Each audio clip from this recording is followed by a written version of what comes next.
Takes courage to grow up and become who you really are. इसका मतलब है कि बड़े बनने या जो वास्तव में आप हैं उसको बने रहने में आपको बहुत हिम्मत की जरूरत होती है। इसका मतलब क्या, आप अगर कुछ नया करने जा रहे हैं, कुछ ऐसा करने जा रहे हैं तो जो दूसरों से आपको डिफरेंट बनाता है, उसके लिए आपको बहुत हिम्मत की जरूरत है और वो हिम्मत आपको बनाए रखनी होगी। तभी आप कुछ ऐसा अचीव कर पाएंगे जो आपको दूसरों से अलग करेगा और जो आपको करना है, जो आपका टारगेट है, वो आप अचीव कर पाएंगे। हेलो एवरीवन, कैसे हैं आप सभी लोग। मेरा नाम है नेहा दीक्षित। आई होप सब बढ़िया होंगे। मैं यहाँ पर करा रही हूँ सीबीएसई 10th क्लास मैथ्स का कंप्लीट सिलेबस, जहाँ पर मैंने ऑलरेडी अपने 6 चैप्टर फिनिश करा दिए हैं। अब मैं चल रही हूँ अपनी 7th chapter which is quadratic geometry पर। और क्वाड्रेटिक ज्योमेट्री का ये हमारा दूसरा लेक्चर है और दूसरे लेक्चर में मैं बात करूंगी डिस्टेंस फॉर्मूला पर। और इससे पहले वाले लेक्चर में मैंने इंट्रोडक्शन लिया था। इंट्रोडक्शन में मैंने डिटेल में बताया था ये कोऑर्डिनेट ज्योमेट्री का क्या मतलब है, इस चैप्टर में हम क्या क्या पढ़ने वाले हैं, क्यों पढ़ने वाले हैं, इन सब के बारे में मैंने फर्स्ट लेक्चर में अपने डिटेल में डिस्कशन किया था। अगर आपने अभी तक इंट्रोडक्शन वीडियो नहीं देखा है इसका, तो जल्दी से इंट्रोडक्शन वीडियो भी देखिए, क्योंकि मैं हमेशा कहती हूँ इंट्रोडक्शन आपका वो इम्पोर्टेंट लेक्चर होता है जिसमें मैं बताती हूँ चैप्टर के बारे में और हमारी बहुत सारी बातें होती है चैप्टर से रिलेटेड।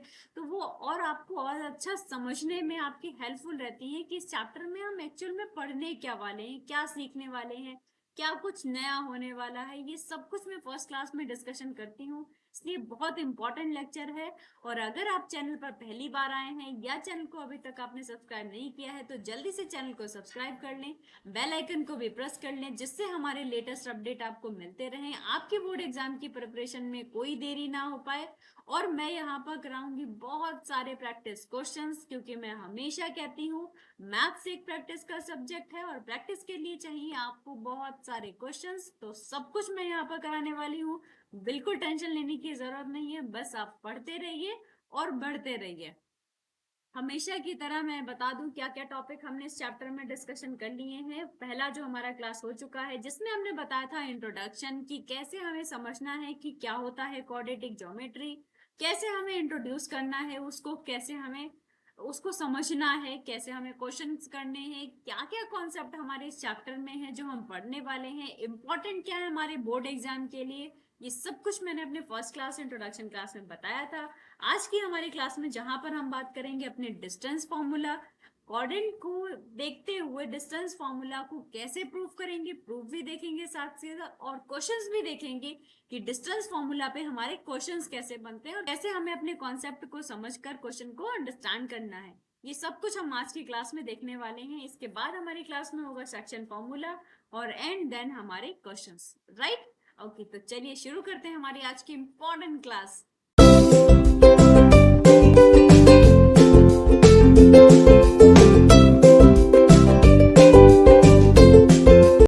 डिस्टेंस फॉर्मूला पर चलने से पहले मैं आपको बता दूं, कल मैंने पढ़ाया था अपना कोऑर्डिनेट। ये डायग्राम मोस्ट इम्पॉर्टेंट है हमारी चैप्टर की स्टार्टिंग ही, क्योंकि ये हमारी चैप्टर की स्टार्टिंग ही इसी डायग्राम से होनी है। इसी डायग्राम को मैंने कल डिटेल में अंडरस्टैंड करना बताया था आपको, कि आपको इसे समझना कैसे है, क्या कहता है ये डायग्राम। क्या होता है कि मैथ्स का लैंग्वेज हमारी लैंग्वेज से डिफरेंट होता है, तो हमें उसकी लैंग्वेज के लिए थोड़ा सा समझना पड़ेगा क्या, कि ये जो हमारा फिगर है वो क्या कहता है, कैसे हमें इसको अंडरस्टैंड करना है। मैंने बताया था अपनी फर्स्ट क्लास में कि हर एक क्वेश्चन में, कोऑर्डिनेट ज्योमेट्री के हर एक क्वेश्चन में आपको डायग्राम बनाना मैंडेटरी है, कंपलसरी है।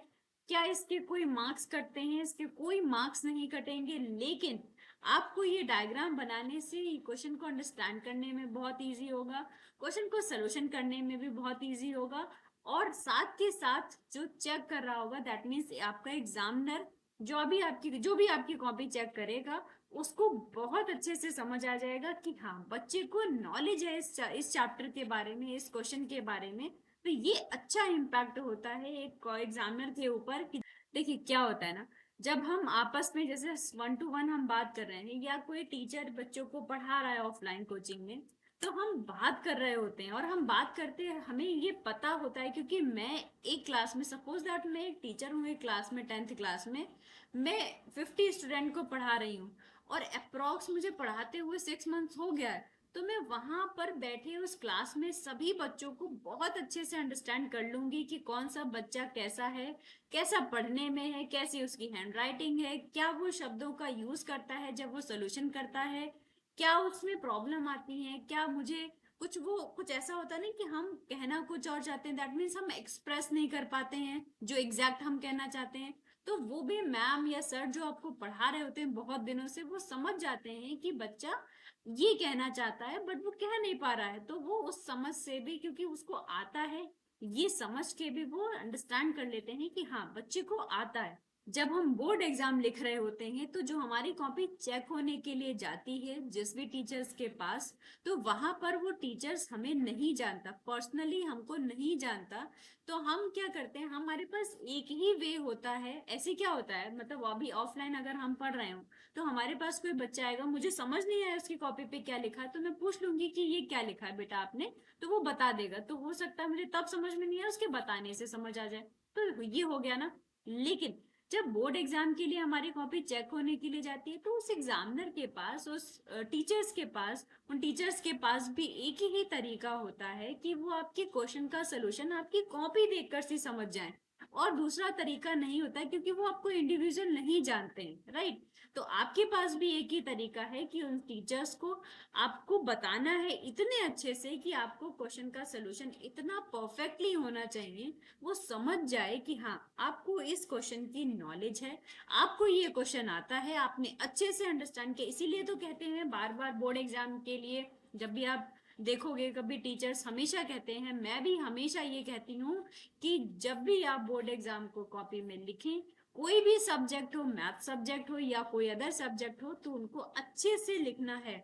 अच्छे से लिखने का मतलब यही है कि ऐसा लिखा होना चाहिए जो अंडरस्टैंड कर पाए सामने वाले जो टीचर है, आपकी कॉपी जो चेक करेंगे, वो उनको प्रॉपर आपका आंसर समझ आ जाए कि आप कहना क्या चाहते हो।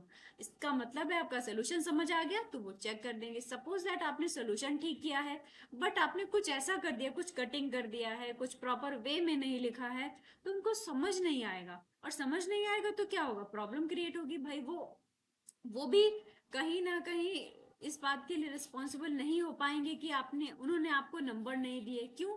क्योंकि उनको समझ ही नहीं आया एक्चुअली ना, राइट। तो इसका मतलब गलती आपकी हो भी नहीं होगी और उनकी भी गलती नहीं होगी, गलती वो अंडरस्टैंडिंग की होगी जो हमारे उनके बीच नहीं हो पा रही, क्योंकि आपने उस तरीके से प्रॉपर क्वेश्चन नहीं, आंसर नहीं लिखा होगा जिससे सामने वाला पर्सन अच्छे से समझ पाए।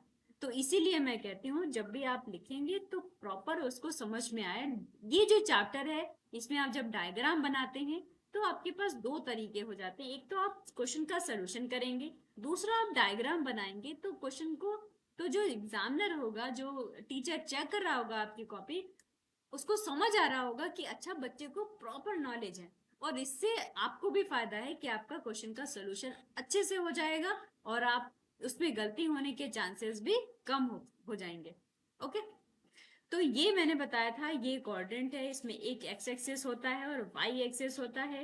ये x axis right hand side में पॉजिटिव होता है, ये हमारा ओरिजिन होता है, और इसके लेफ्ट हैंड साइड में जाते हैं तो एक्स एक्सिस निगेटिव हो जाता है। ऊपर जाते हैं तो हमारा वाई एक्सिस होता है, वाई एक्सिस पॉजिटिव होता है। नीचे आते हैं ओरिजिन के तो हमारा वाई एक्सिस होता है बट वो निगेटिव का होता है। ये इसका यूज किस लिए करते हैं, इसका हम यूज किसी पॉइंट का एग्जैक्ट लोकेशन बताने के लिए यूज करते हैं। इतनी बात आई होप आप समझ में आ गई होगी। सपोज दैट एक पॉइंट हमने कल लिया था, ये पॉइंट पी पॉइंट है, और पी पॉइंट के कोऑर्डिनेट क्या होते हैं, एक्स कॉमा वाई से रिप्रेजेंट करते हैं। और एक्स क्या होता है, एक्स एक्सिस पे कितना दूर है ये पॉइंट, तो ये 3 डिस्टेंस पर है। ये वाई एक्सिस से कितना दूर है, तो ये 3 डिस्टेंस पे। तो इसका कोऑर्डिनेट 3,3 हो गए।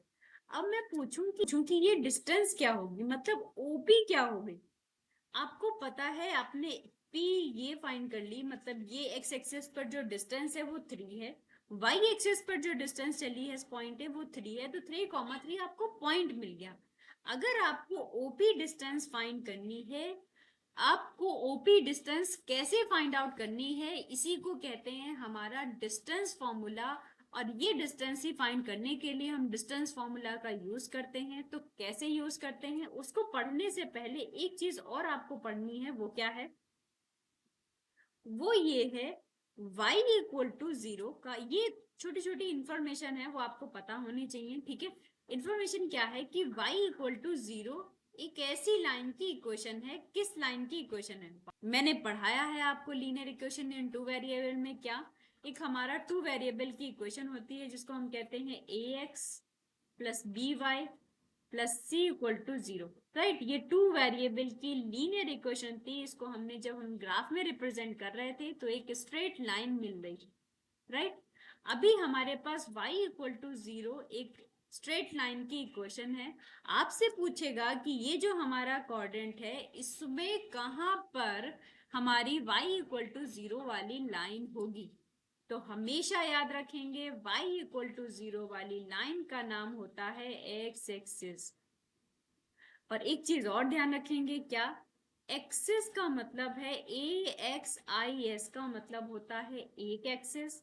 अगर इसका प्लूरल बना दें तो हम क्या बनेगा, इसका प्लूरल बनता है AXES। यानी कि जब भी हम लिखेंगे एक्स वाई एक्सिस यानी कि बोथ एक्सिस, तो बोथ एक्सिस के लिए हम स्पेलिंग यूज करेंगे AXES, राइट। इसको याद रखना, ये मोस्ट इंपॉर्टेंट है। यहाँ पर गलती करते हैं, एक जब भी हम एक एक्सिस का यूज करेंगे तो आई का यूज करेंगे, और एक्सिस का प्लूरल फॉर्म बनता है AXE बन जाता है, आई के प्लेस पर ई बन जाता है, तो वो दो एक्सिस का नाम हो जाता है, ठीक। ये एडिशनल इंफॉर्मेशन थी आपके लिए। तो हमेशा याद रखेंगे y इक्वल टू 0 ऐसी स्ट्रेट लाइन की इक्वेशन है जिसका नाम है एक्स एक्सिस। एक्स एक्सिस क्यों, क्योंकि मैंने कल बताया था आपको, एक्स एक्सिस पर हमारी y की सारी वैल्यू क्या हो जाती है, जीरो। क्या हो जाती है, जीरो, राइट। अब क्या है, x इक्वल टू 0 भी क्या कोई लाइन होगी, ऑफ कोर्स कोई लाइन होगी। अब इस लाइन का इक्वेशन क्या होगा, इस लाइन का नाम क्या होगा, इस लाइन का नाम आप समझ गए होंगे y एक्सिस। क्या, y एक्सिस।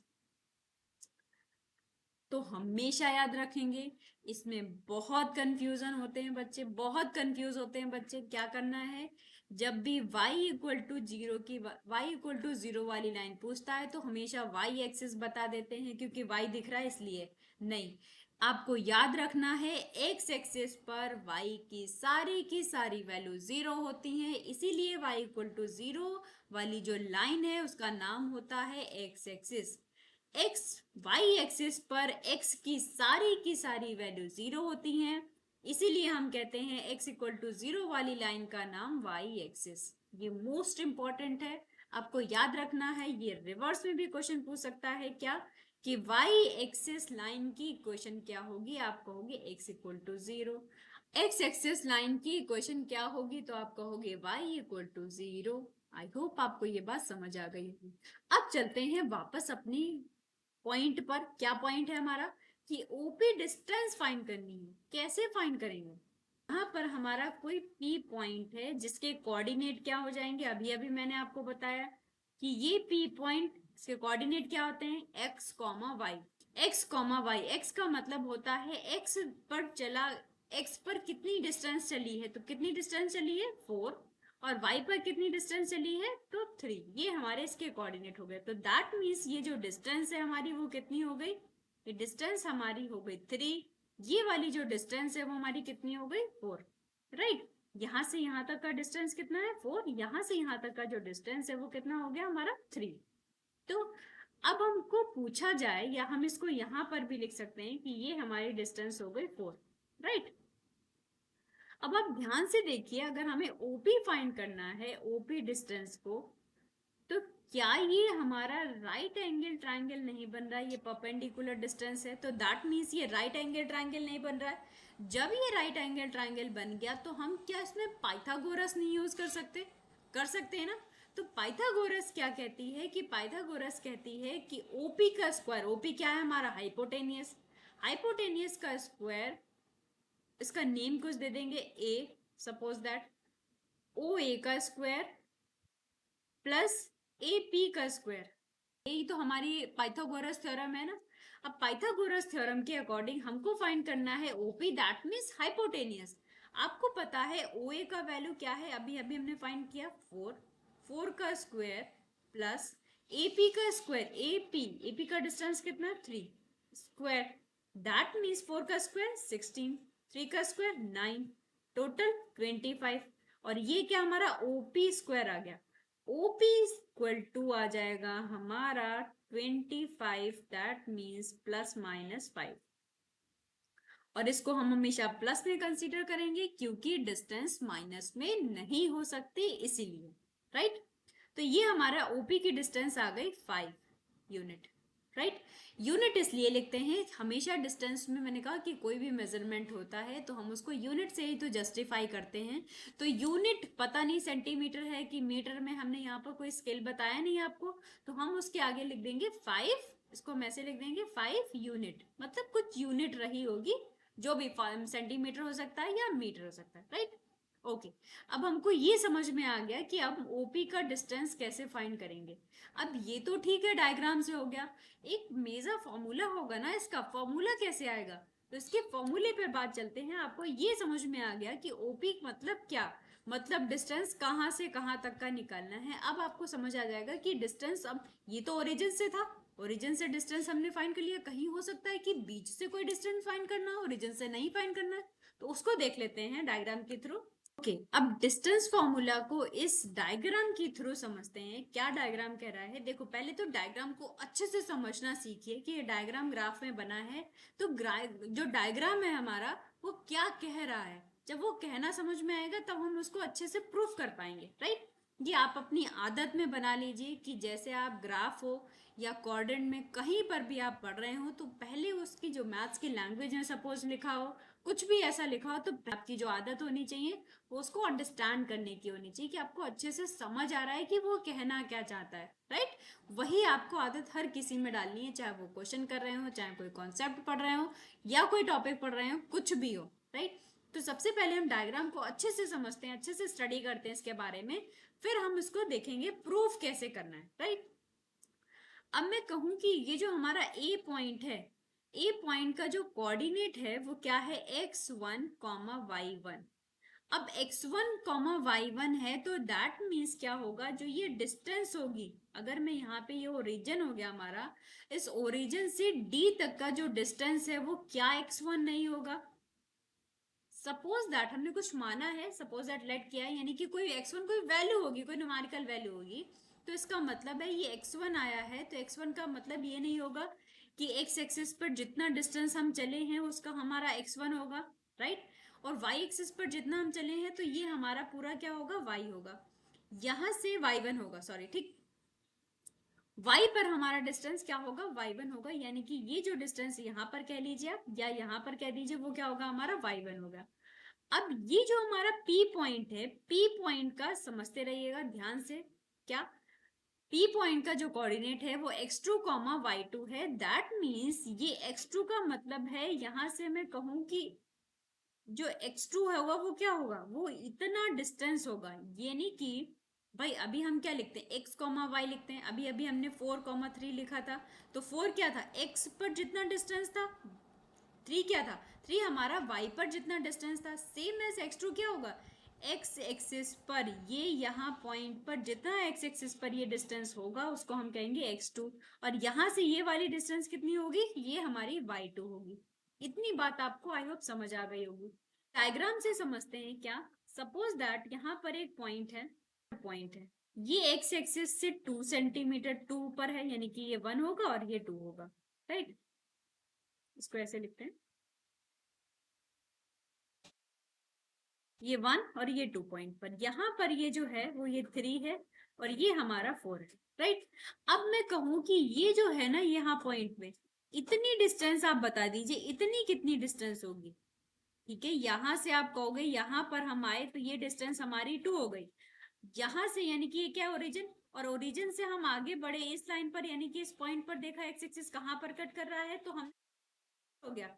मैं पूछ रही हूँ आप इतना डिस्टेंस बता दीजिए, तो आप कहेंगे इतना डिस्टेंस तो बताना बहुत आसान है, कैसे, आप टोटल डिस्टेंस से, टोटल क्या है हमारी 4, यहाँ से आप चलकर आए तो क्या हो गया 4, 4 से 4 डिस्टेंस से आप ये वाली डिस्टेंस, जो ये जो खाली डिस्टेंस है, इस डिस्टेंस को आप माइनस कर दीजिए। कितना चल कर है 2, तो यानी कि अगर आप 2 माइनस कर दोगे तो आप क्या जाएगा 2। ये डिस्टेंस आप आ गई, ये वाली जो डिस्टेंस हम पूछ रहे थे आपसे, इतनी डिस्टेंस कितनी होगी, टोटल से इतनी डिस्टेंस माइनस करने पर हमें ये डिस्टेंस पता चल जाएगी, विच इज 2, राइट। अब ये कॉन्सेप्ट का क्या मतलब है, ये कॉन्सेप्ट सेम एज यहाँ पर यूज होगा हमारा। कैसे, ये ऐसे यूज होगा कि अगर हमको डीसी का वैल्यू निकालना है, सॉरी, अगर हमको अगर हमको डीसी का वैल्यू निकालना है तो हम क्या कहेंगे, ओसी से माइनस कर देंगे ओडी को, राइट। टोटल से मैं इतनी डिस्टेंस माइनस कर दूं तो हमको ये वाली डिस्टेंस पता चल जाएगी। दैट मीन्स ओसी का जो टोटल डिस्टेंस कितना है, x2 माइनस x1, ओडी का कितना है, x1। ये हमारी क्या आ गई, डीसी का, ये हमारी आ गई डीसी की डिस्टेंस। तो DC equal to x2 minus x1, ये क्या आ गया, ये डिस्टेंस आ गई। कौन सी डिस्टेंस आ गई, ये वाली, ये डिस्टेंस आ गई। मतलब मैं लिखूं कि AB equal to x2 minus, वही आपसे पूछा जाए कि PB क्या होगा, तो आप कहोगे टोटल डिस्टेंस से, विच इज y2 से ये वाली डिस्टेंस माइनस कर देंगे तो ये वाली रिमेनिंग डिस्टेंस आ जाएगी। दैट मीन्स अगर आपसे पूछूंगी तो क्या आएगा, पीबी के लिए आप कहोगे y2 माइनस y1। हम ये डिस्टेंस फाइंड क्यों कर रहे हैं, हमें एक चीज दिख गई है। क्या चीज है, हमको भाई ये पॉइंट है, इन पॉइंट के बीच की डिस्टेंस ही तो फाइंड करनी है। ये डिस्टेंस पॉइंट यानी कि हमको हमको पी ए ही तो फाइंड करना है। ए पी ए को फाइंड करने के लिए हमें ट्रायंगल दिख गया, और ट्रायंगल कैसा है, एक राइट एंगल ट्रायंगल है। राइट एंगल ट्रायंगल में हम पाइथागोरस लगा सकते हैं, और पाइथागोरस लगाने के लिए हमें चाहिए बेस, हमें चाहिए परपेंडिकुलर, तो इसीलिए हमने ये निकाला है, राइट। हमको अगर इन दो पॉइंट्स पी और ए में डिस्टेंस निकालना है, डिस्टेंस बिटवीन 2 पॉइंट निकालना है, तो हमें क्या करना पड़ेगा, ये राइट एंगल ट्रायंगल में परपेंडिकुलर और बेस का formula, that means hypotenuse perpendicular base में एक रिलेशन होता है जिसको कहते हैं हम पाइथागोरस थ्योरम। और पाइथागोरस थ्योरम से हम अपना डिस्टेंस फॉर्मूला फाइंड आउट कर लेंगे। कैसे फाइंड आउट करेंगे मैं बताती हूँ। सबसे पहले क्या, इन ट्रायंगल, कौन सा triangle, in in triangle PBA, right. PBA में क्या होगा, PA square equal to AB² plus PB²। सभी का वैल्यू रख देंगे। PA² इक्वल टू AB², मतलब AB कितना हमारा, x2 minus x1 to the whole square plus y2 minus y1 to the whole square. और ये स्क्वायर लगा है तो स्क्वायर हटता है तो क्या लगता है, अंडर रूट लगता है। ये आप हमेशा याद रखेंगे, स्क्वायर हटता है तो क्या लगता है, अंडर रूट लगता है। और अंडर रूट हम कह देंगे under root x2 minus x1 raise to the power 2 plus y2 minus y1 raise to the power 2, यानी कि होल स्क्वायर और स्क्वायर रूट पूरे में। ये हमारा आ गया है डिस्टेंस फॉर्मूला। बहुत अच्छे से याद रखेंगे। मैंने आपको प्रूफ भी बता दिया, इसका प्रूफ एग्जाम में नहीं आता है, लेकिन आपको पता होना चाहिए ये कहाँ से आया हमारा डिस्टेंस फॉर्मूला।